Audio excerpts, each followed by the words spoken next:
অতিরিক্ত মূল্য আদায় করলেই ব্যবসায়ীদের বিরুদ্ধে নেওয়া হবে কঠোর ব্যবস্থা। অস্বাভাবিক মূল্য বৃদ্ধির বিরুদ্ধে কড়া হুঁশিয়ারি দিয়েছে রাজ্য সরকার। এই প্রতিবেদনটি শেয়ার করুন এবং প্রতিটি ব্যবসায়ীর কাছে পৌঁছে দিন।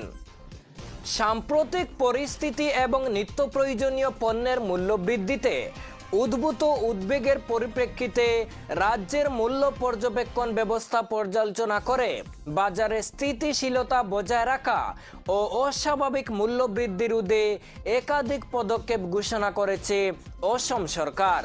আজ মুখ্যমন্ত্রী ডক্টর হিমন্ত বিশ্ব শর্মার পৌরোহিত্যে অনুষ্ঠিত উচ্চ পর্যায়ের এক পর্যালোচনা বৈঠকে সরকার সমস্ত জেলা শাসককে আগামী 3 থেকে 4 দিনের মধ্যে জেলা স্তরের মনিটরিং কমিটির বৈঠক আহ্বানের নির্দেশ দেওয়া হয়েছে। নতুন নির্দেশিকা অনুযায়ী রাজ্যের সব খুচরো ও পাইকারি দোকান